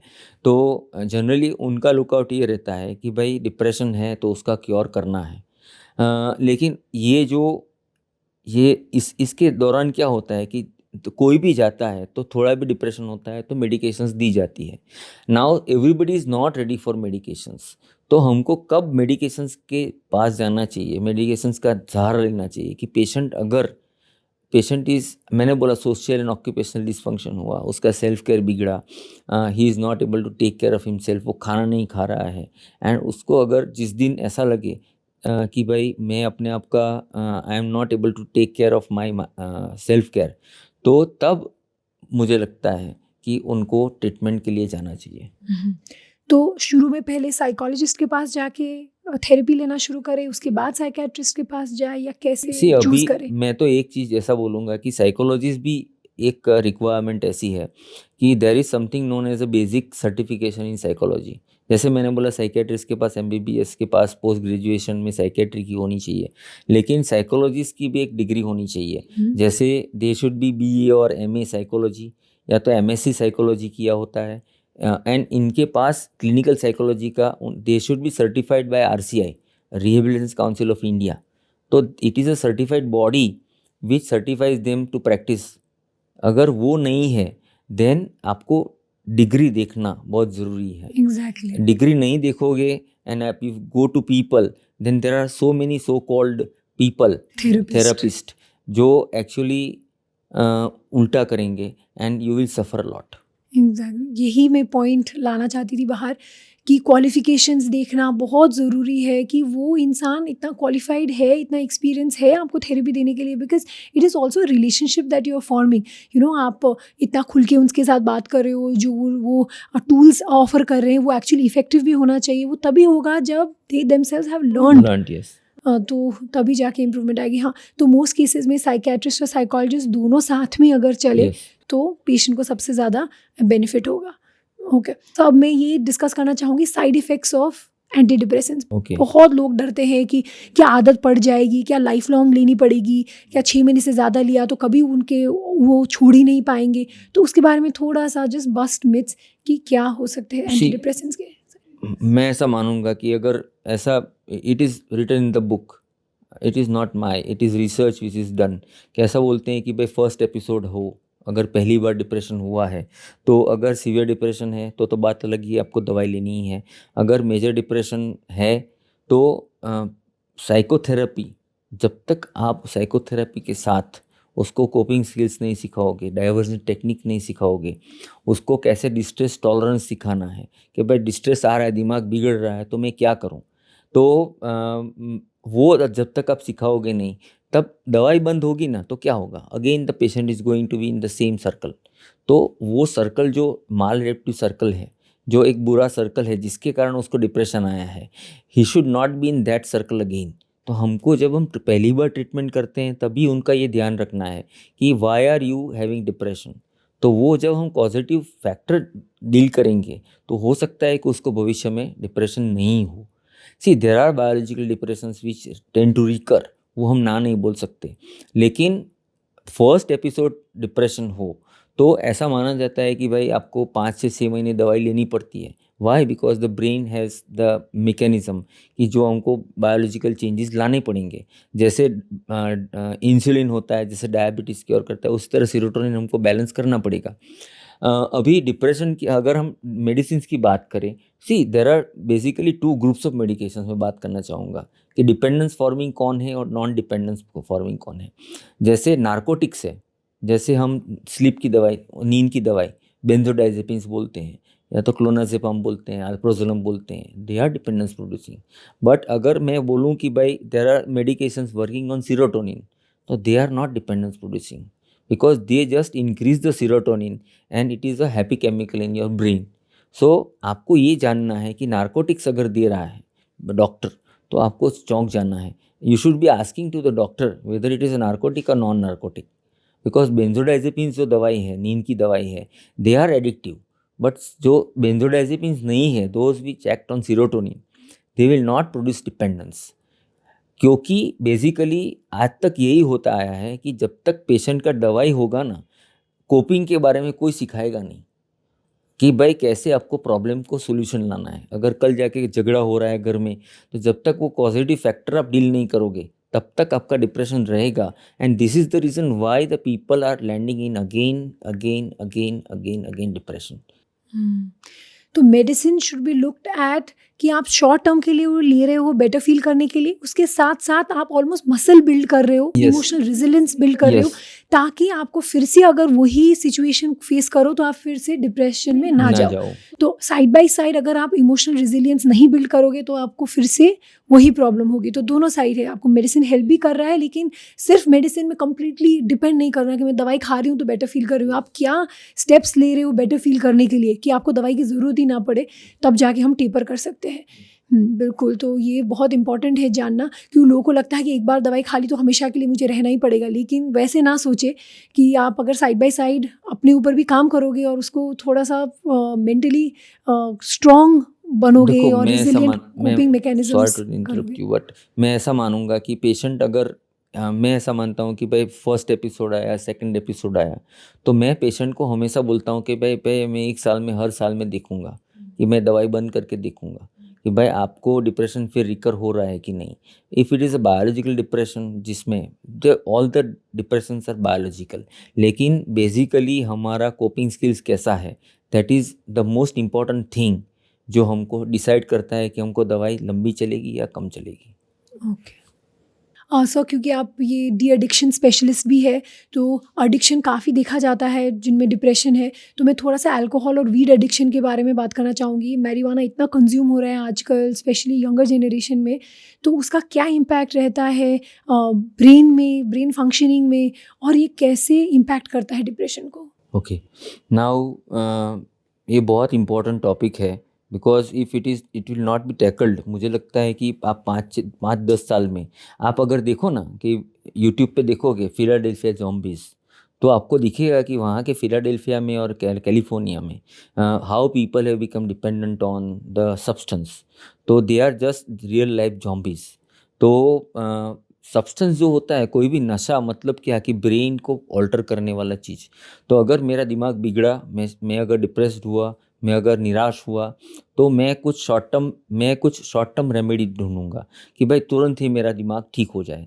तो what is the which are the most available things, कि अगर अल्कोहल देखे, no doubt you are dry state तो मिलता है alcohol, then it is a culturally accepted thing कि भाई कई कल्चर्स में वीड, मैरिजुआना एंड अफीम लेना आम माना जाता है। They are the basic patterns of use. जब उनके शादी होती है तब इस्तेमाल होता है। देर आर सब कम्युनिटीज़, उनको दारू देना ही पड़ता है, अल्कोहल देना ही पड़ता है। तो बच्चों के सामने जब ये चीज़ें आती है तो दे रिसोर्ट टू द सब्सटेंसेस, और ये सब्सटेंसेस क्या होते हैं कि भाई दिमाग को चेंज करने वाले होते हैं। तो हमारे दिमाग में एक रिवॉर्ड पाथवे होता है जिसको हम डोपामिन रिवॉर्ड पाथवे बोलते हैं। तो ये रिवॉर्ड पाथवे जब भी हम नशा करेंगे ना, तब वो बहुत अच्छा फील करवाएगा हमको, और वो जो किक मिलेगी, that kick can never be mimic by any other enjoyment things. तो पेशेंट एक बार, बच्चा कोई एक बार नशा करेगा तो हमेशा ऐसा ही लगेगा कि भाई इससे इससे ज़्यादा मज़ा तो किसी चीज़ में नहीं आ रहा है। तो व्हाट आई फील कि अवेयरनेस अबाउट द सब्सटेंस, कि भाई नशा एक बार भी नहीं करना है, that should be the view point. नहीं कि भाई एक बार शुरू हो गया तो बंद कराना फिर मुश्किल हो जाएगा। तो नशा एक शॉर्ट टर्म कोपिंग स्किल की तरह यूज़ होता है। शॉर्ट टर्म कोपिंग स्किल मतलब कि आज मुझे टेंशन हुआ, मैं अल्कोहल लेके सो गया या तो नशा करके सो गया, and do to get that high, क्योंकि वो हाई किसी चीज़ में नहीं मिलेगी आपको। तो it is the reason why people resort to the substances, and substances are a major cause of reinforcing the problem, because क्या या होगा कि land up in the substance, they will be out of the society again, and society में नहीं रहेंगे तो they will be not working, they will be not reading, they study नहीं कर पाएंगे। तो वो they will be going down the उनको जैसे हम बोले कि सोल नीचे जाएंगे, and they will be always a demotion in their work. और तो बहुत सारे लोग मैरिवाना को हर्बल नेचुरल भी बोलते हैं कि नहीं नेचुरल है ये, तो इससे कोई ब्रेन केमिस्ट्री में चेंज नहीं आ रही, वो तो बस आपको रिलैक्स कर रहा है। तो I just want to use this podcast as a medium कि ये मिथ बस्ट करने के लिए कि अगर कुछ चीज़ आपकी ब्रेन की केमिस्ट्री को चेंज कर रहा है तो वो नेचुरल नहीं नहीं है, है। उसको हम ड्रग मानते हैं। यस। सो अभी मैं आपको एक स्टेटिस्टिक्स ऐसा दिखाऊंगा कि भाई which are the most important, which are the most common substances जिसके कारण हमारे इंडोर सेटअप में पेशेंट्स को हमको एडमिट करना पड़ता है। कि सबसे गंदे साइकेट्रिक डिसऑर्डर्स, जिसको हम स्किज़ोफ्रेनिया बोलते हैं, साइकोटिक डिसऑर्डर्स बोलते हैं, या तो बाइपोलर डिसऑर्डर्स बोलते हैं जिसमें बड़ी बड़ी बातें करना। तो आप मानोगे नहीं, अल्कोहल एंड मैरिजुआना एंड अफीम आज सबसे ज़्यादा रीज़न है, द रीज़न फॉर एडमिशन। जो बंदे ये नशा करते हैं उनका माइंड सेटअप इतना बदल जाता है कि दे लैंड अप इन साइकोसिस, एंड साइकोसिस मतलब वो क्या कर रहे हैं उनको पता नहीं होता। तो दैट इज़ टिपिकल पागलपन जो बोलते हैं वो। तो डिप्रेशन इज़ नॉट पागलपन, it is a same disorder. जैसे आपका मूड बिगड़ा तो हमको आज भूख कम लगी, उसी तरह हमको सैडनेस आया। तो व्हाट आई फील कि हमको there are better ways to tackle things, तो वो बेसिकली हमको सिखाना पड़ेगा। बिल्कुल। तो सब्सटेंस कभी भी आंसर नहीं है किसी नहीं। भी चीज़ का। आपको भले ही मोमेंटरीली बेटर फील कराए, लेकिन लॉन्ग टर्म में तो वो हार्मफुल है ही। हमें अदर कोपिंग मैकेनिज़्म सीखनी पड़ेगी ताकि हम इससे बेटर डील कर पाएँ। येस। तो सर जब भी हम कोपिंग मैकेनिज़म्स की बात करते हैं तो हम बोलते हैं कि एक्सरसाइज करना बहुत ज़्यादा ज़रूरी हो जाता है। एक्सरसाइज का फिज़िकल हेल्थ में ही नहीं, मेंटल हेल्थ में भी बहुत असर देखा जाता है, इट्स प्रूवन। तो आपके हिसाब से क्या टाइप की एक्सरसाइजेज़ आपके पेशेंट्स में सबसे ज़्यादा पॉजिटिव इम्पैक्ट लाए, और कितना मिनट करना चाहिए, या क्या थोड़ा रूटीन है जो उनको फॉलो करना चाहिए? देखो, ऐसा माना जाता है कि जब भी हम एक्सरसाइज करते हैं ना, तो हमको पेन होता है, और पेन रिड्यूस करने के लिए बॉडी में से एंडोर्फिन्स निकलते हैं। तो एंडोर्फिन्स आर बॉडी में से जो अंदर से ऐसे सब्सटेंस निकलते हैं जो हमारा पेन रिलीव करते हैं। तो हमारा बॉडी रिकवर कैसे होगा कि अगर हम एक्सरसाइज करेंगे तो हमारे जो एंडोर्फिन्स है, तो एंडोर्फिन्स हमको हीलिंग बढ़ाते हैं। तो अगर हम एक्सरसाइज करेंगे तो ऐसा we have to dedicate a time for exercise, कि भाई आपने, हम ऐसा बोलते हैं कि 5000 स्टेप्स चले, या तो 1 घंटा आपने एरोबिक एक्सरसाइज की, जुम्बा किया, ऐसे तरह तरह के देखो आपको जो पसंद आया ना, इट इज़ मैं ऐसा बोलूँगा कि आपको ये नहीं देखना है कि कौन क्या कर रहा है, आपको किससे खुशी मिल रही है वो आप करिए। चलना है तो थोड़ा चलिए, दौड़ना है तो थोड़ा दौड़िए, गेम्स खेलना है तो थोड़ी गेम्स खेलिए, लेकिन हाथ पैर हिलाइए। व्हाट आई मीन टू से, कि कोई बोलेगा कि भाई आपको इतने, दूसरी बात मैं बोलना चाहूँगा कि भाई मेडिटेशन करना बहुत ज़रूरी है। लेकिन मुझे ऐसा लगता है कि, और पेशेंट्स बताते हैं कि अगर मैं आंख बंद करके मेडिटेशन करूँगा ना, तो I will going in my own world. तो जनरली जो मेंटल मेडिटेशन होता है, we are not masters of mental meditation. तो मैं ऐसा मानूंगा कि मेडिटेशन फिजिकल योगासन योगासन होना चाहिए, योगा करने चाहिए, नहीं कि आंख बंद करके ध्यान करना। क्योंकि ध्यान करने से क्या होता है, you close the eyes, you आप एनवायरनमेंट आपका चेंज हो जाता है and you just isolate your self again more.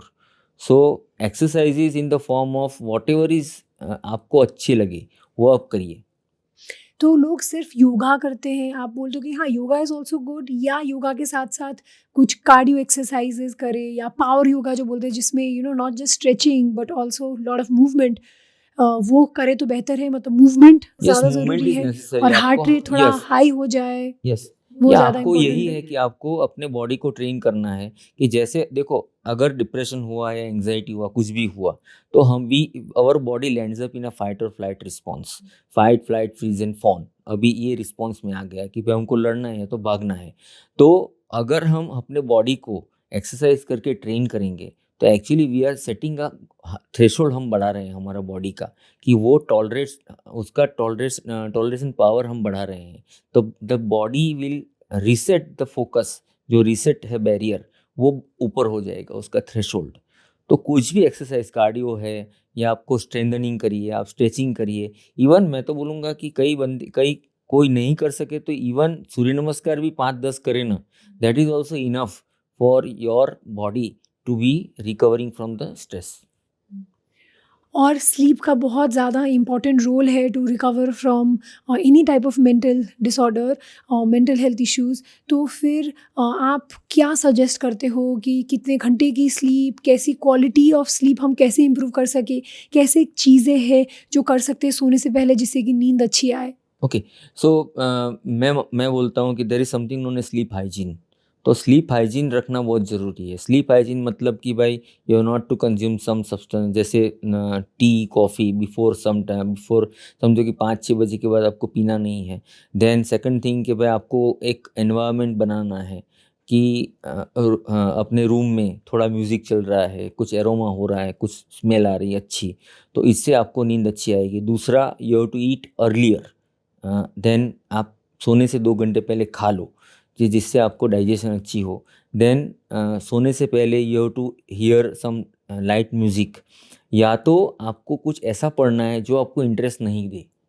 अगर आप इंटरेस्ट नहीं दे ऐसा पढ़ोगे ना, तो you will and up in sleep. और दूसरी बात कि जब तक आपको नींद नहीं आया ना, you don't go to bed. क्योंकि अगर आप वहाँ जाके लेट गए और फिर नींद नहीं आई, तो फिर क्वेश्चन आएगा कि मुझे नींद नहीं आ रही है। और फिर नींद और खाना ऐसी चीज़ है, जितना आप चाहोगे उतना आप नहीं कर पाओगे। तो 5 to 6 आवर्स और मैक्सिमम 8 आवर्स, कई बार इट इज़ वेरिएबल, कि भाई 8 घंटे, 6 से 8 घंटे आपको नींद, अच्छी नींद लाना बहुत ज़रूरी है। और नींद भी कैसी आनी चाहिए कि भाई उसको ड्रीमी स्लीप नहीं होनी चाहिए। तो अच्छी स्लीप मतलब अ नॉन ड्रीमी स्लीप, जिसमें ड्रीम्स कम आए, और पेशेंट स्लीप। जैसे कई बार हम मानते हैं कि भाई हमारा हाथ पैर हिल रहा है, तो दैट इज़ REM स्लीप। तो एक तरह की स्लीप ऐसी है जिसमें हमारा शरीर हिलता रहता, डुलता रहता है। तो वैसी स्लीप को, जो हम क्विसेंट स्लीप नहीं मिले, शांति वाली नींद नहीं मिले, रिफ्रेशिंग स्लीप नहीं मिले, दूसरे दिन हमको ऐसा लगे कि भाई अभी और सोने की ज़रूरत है, तो वो स्लीप बराबर नहीं है। तो ऐसी स्लीप लाने के लिए हमको कुछ ऐसी चीज़ें खानी चाहिए, दे induce sleep in you, that is अच्छा। एक शाम को सोने से पहले आप थोड़ा खाना खा लो, नाश्ता कर लो हल्का। तो ऐसा नाश्ता जैसे में बनाना खा लिया आपने, कुछ फ्रूट्स खा लिए। तो सोने से पहले स्लीप हाइजीन करना बहुत ज़रूरी है। तो ऐसी क्या चीज़ें हैं जिसके खाने की वजह से थोड़ा बेहतर हो सकता है स्लीप? देखो, फ्रूट्स है, नट्स है, बराबर है। एंड मैं ऐसा मानता हूँ कि जो हमारे पल्सिस हैं, कुछ पल्सिस हैं, कुछ हल्का फुल्का नाश्ता आपने किया, तो दैट विल क्रिएट, आपका कार्बोहाइड्रेट बढ़ाएगा बॉडी में, and that will give you अ सेटाइटी। तो आपको संतोष मिल। दूसरा, एक स्नान करना सोने से पहले। ऐसे साबुन किसके स्नान नहीं करना है, लेकिन एक एक ड्रिप ले लिया, वो करना ज़रूरी है। Moreover some things like, जैसे बोलूँ मैं कि some carbohydrates can be taken, they are light, carbohydrates are light, better than proteins. तो कार्बोहाइड्रेट वाला कुछ खाना खा लिया जिससे आपको नींद आएगी। ओके। सो आज भी लोग कतराते हैं साइकियाट्रिस्ट के पास जाने से, वो चाहते हैं कि कोई रिलीजियस हेड के पास जाए, कोई बाबा के पास जाके वो सही हो जाएंगी। तो इसको हम कैसे ब्रेक कर सकते हैं? और क्या कुछ कुछ लोग भूलते हैं कि उनको वहाँ जाने के बाद एक्चुअली बेहतर फील होता है, और वो एग्जाम्पल्स भी देते हैं, तो उसके बारे में थोड़ा सा truth. See most of the जो पेशेंट्स होते हैं दे आर माइनर डिप्रेशन होता है या तो कुछ भी एडजस्टमेंट इश्यूज होते हैं, तो दे आर टेकन टू जादू टोना, ब्लैक मैजिक, जो बहुत कल्चर बाउंड सिंड्रोम्स है, यानी ये हमारे कल्चर में बाउंड है, इनग्रेन्ड है। तो मैं आपको बताना चाहूँगा कि कहीं पे अभी एक दरगाह में से पानी लाए थे, तो वो पानी में से एक दवाई मिली थी। तो वैसे पानी पीते हैं लोग, तो उनको क्या होता है कि दे गेट देयर, उनका जो साइकेट्रिक इश्यू होता है वो टैकल होता है, उनकी थॉट प्रोसेस कम होती है।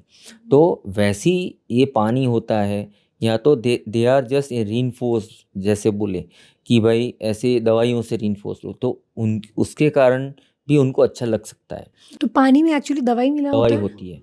तो it is not a question of everywhere, but कहीं कहीं पर ये तो ज़रूरी है। कैसी टाइप की दवाई, मतलब anti it is anti depressant? Depressants होते हैं, एंड इट में भी एंटीसाइकोटिक्स। एंटीसाइकोटिक्स एक हेलोपेरिडोल होता है। हेलोपेरिडोल हमारी सोचने की प्रक्रिया मंद करता है। तो ज़्यादा सोच आती है, तो वो पानी से क्या होता है कि उनको कम होता है। तो rather than going to, because अगर हम ब्लैक मैजिक वी कैनॉट, तो गवर्नमेंट में भी अभी आप मानोगे नहीं कि गवर्नमेंट भी एक दवा और दुआ प्रोजेक्ट चालू किया है मेरा दातार में, कि जिसमें अगर पेशेंट दवाई लेने आता है, दुआ अदा करने आता है, तो दवाई भी लेगा। तो it is better to include rather than to oppose the things.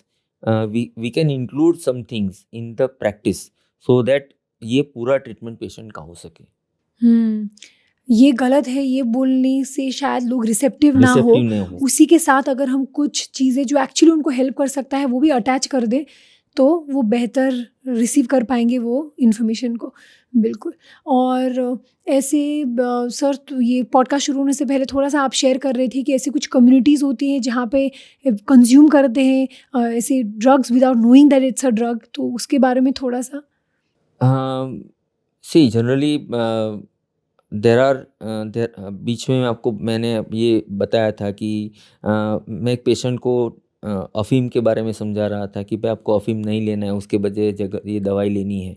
तो it is known as opium substitution therapy, कि भाई नशा नहीं करना है तो थोड़ी मात्रा में ऐसी दवाई दो कि जिससे उसको क्रेविंग नहीं हो। This is a proved technique. तो दवाइयाँ, जो नशे वाली दवाइयाँ हैं, जो नशे को सब्स्टिट्यूट करती है, वो आराम से मेडिकल स्टोरों में से मिल जाएगी। देयर इज़ समथिंग नोन, एक कोडिन एपिडेमिक है that is going on in Ethiopia.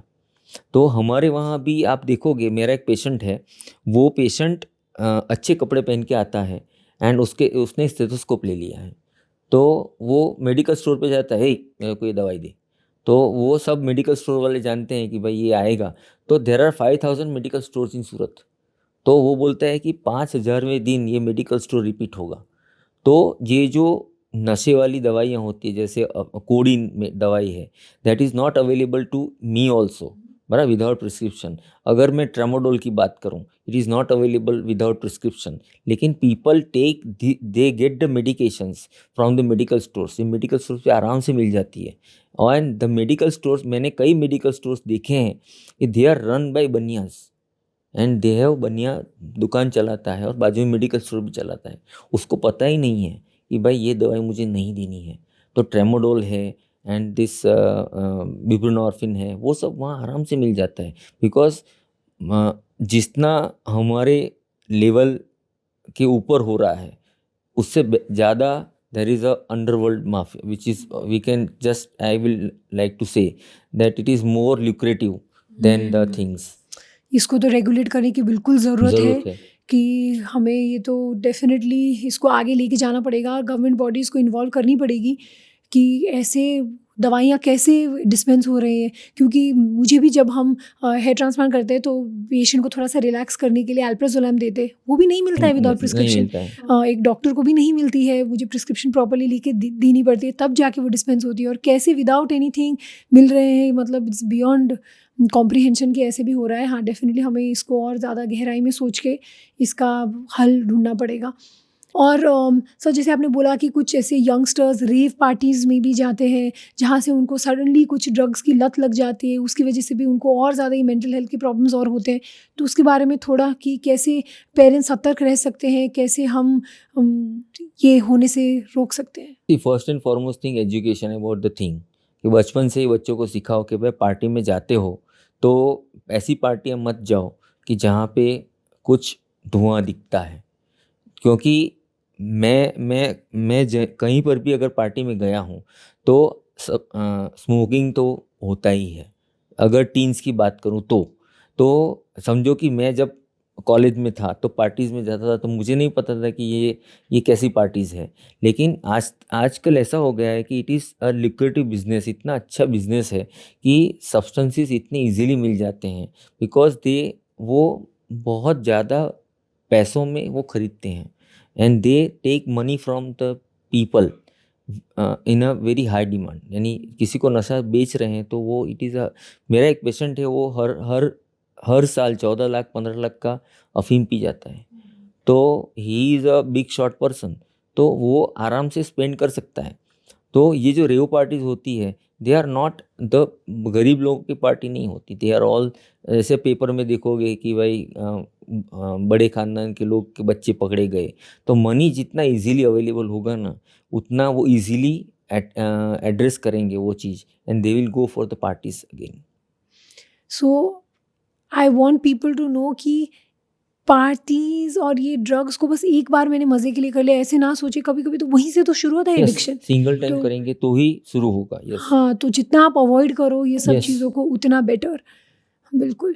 तो अब सर, ऐसी चीज़ें जिससे कि हम एक डिप्रेस्ड पर्सन को थोड़ा हेल्प कर सके, जैसे कि अगर बच्चा टीनेजर थोड़ा डिप्रेशन के थ्रू जा रहा है तो उनके पेरेंट्स को क्या करनी चाहिए?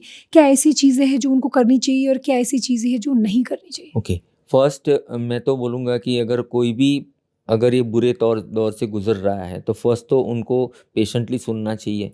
दूसरा, क्रिटिसाइज़ नहीं करना चाहिए, एंड उनको एक एक्सेप्टेंस लेवल फादर मदर को दिखाना चाहिए कि तू, I know that you are suffering and we are with you in this bad time.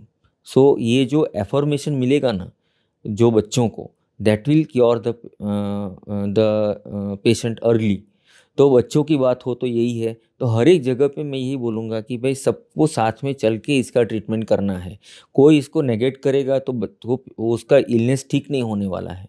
तो एक्सेप्टेंस एंड लेटिंग गो जो हमारा जो एजुकेशन नहीं है एंड हमारा जो इग्नोरेंस है, तो इग्नोरेंस पार्ट जितना कम होगा, and that is the main role of awareness programmes, कि वो ज़्यादा से ज़्यादा करने चाहिए सोसाइटी में। कहीं पे भी अगर कोई मिलाप हो रहा है तो वहाँ पे भी ऐसे प्रोग्राम्स होने चाहिए कि जिससे लोग डिप्रेशन इजीली बात कर पाए, and it should be a normal talking term as a heart attack or a diabetes. बिल्कुल। क्रिटिसिज्म के अलावा ऐसी कुछ चीज़ें हैं जो पेरेंट्स गलत कर रहे हैं जो आपको लगता है कि थोड़ा उनको नहीं करनी चाहिए? जैसे parents supply them with many things, easily दे देते हैं, तो ओवर ओवर कॉम्पनसेशन। कॉम्पेंसेशन, बच्चों को हार्ड वर्क करना पड़ेगा। तो बच्चों को अगर खेलना है तो खेलना भी हार्ड वर्क करने के बाद ही उनको गिफ्ट मिलनी चाहिए। इजीली कुछ छोटा करके आपने गिफ्ट दे दिया तो वो बच्चा वही सीखेगा कि छोटे में कैसे मैं कमाऊँ, छोटे रास्ते में कैसे जाऊँ। तो शॉर्ट टर्म कोपिंग कभी भी बच्चों को नहीं सिखाना चाहिए। उनको लॉन्ग टर्म कोपिंग या शॉर्ट टर्म कोपिंग के अलावा कुछ भी चीज़ें हैं तो वही करनी चाहिए।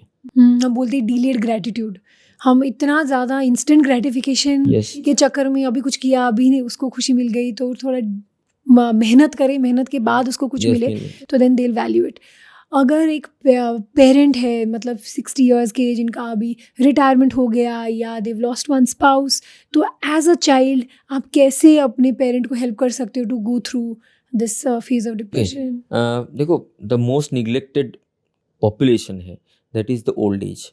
क्योंकि गुजरातीમાં એક કહેવત છે, ડોહાને ડગરા, ડોહા ડોહા એટલે ધ ઓલ્ડ પીપલ અને ડગરા એટલે જે રસ્તામાં જે रास्ते में जो वो पत्थर आते हैं उनको they are considered like this only. तो मैं मानता हूँ कि inclusion of the old people into the talk, कि घर में आप बात कर रहे हो तो उनके साथ बैठ के बात करो, उनको पूछो at least. They don't need quantity time. जैसे बच्चे क्वांटिटी टाइम नहीं चाहिए ना, वैसे बड़ों को भी क्वांटिटी टाइम नहीं चाहिए कि भाई 2 घंटे आप बैठो। जस्ट इतना पूछो, मम्मी पापा आप कैसे हो, तो ही उनको कई बार अच्छा लगेगा। एंड उनका जो अगर चेंज इन बिहेवियर आ रहा है तो क्यों आ रहा है वो थोड़े देखिए कि भाई वाई आर दे फीलिंग। अगर कोई स्पाउस, आपके फादर या तो मदर एक्सपायर हो गए हैं तो वो 50 साल साथ में रहे हैं, तो उनका जो सपोर्ट है वो पूरा चला गया है। तो उनके साथ बैठ के बात करना and to include them in your social, आपके सर्कल में इंक्लूड करना। आप कहीं जा रहे हो, देखो मदर को, मेरी मदर है, माई फादर हैज़ गॉन, वो ही डाइड वे बैक, तो मेरी मदर को मैं हर जगह लेके जाता हूँ क्योंकि मुझे पता है कि उनका कोई सर्कल नहीं है। तो वो घर पे बैठी रहेंगी तो she is going to think a lot. तो उनको इंक्लूड करना हमारे सर्कल में, दैट इज़ मोर इम्पॉर्टेंट। और आजकल क्योंकि बच्चे अपने पेरेंट्स को छोड़ के स्टडीज़ के लिए बाहर जाते हैं, फ्लैटमेट्स के साथ रहते हैं, अपने फ्रेंड्स के साथ रहते हैं, तो एज़ अ फ्रेंड अगर आपको लगता है कि जो आपके साथ रह रहा है they are going through depression, तो एज़ अ फ्रेंड उतनी कैपेसिटी में क्या आपको करनी चाहिए थोड़ा सपोर्ट देने ओके, के लिए? सो अगर मैं फ्रेंड्स की बात करूं तो फ्रेंड्स को भी एक बात बतानी चाहिए कि भाई I am there with you, बराबर है। उसको जानने की कोशिश करो कि भाई why there is a change in the behaviour. तो अगर वो बताता है तो ठीक है, लेकिन उसको आप फ्रेंड्स को उसको ये नहीं करना है, कोसना, कांस्टेंट प्रोबिंग। कॉन्स्टेंट प्रोबिंग नहीं करना है। तो उसको बोलो कि अगर आपको प्रॉब्लम हो रहा है तो just share with me. If you are not able to share, okay, we will do something so that your problem get solve. We will go to some other people.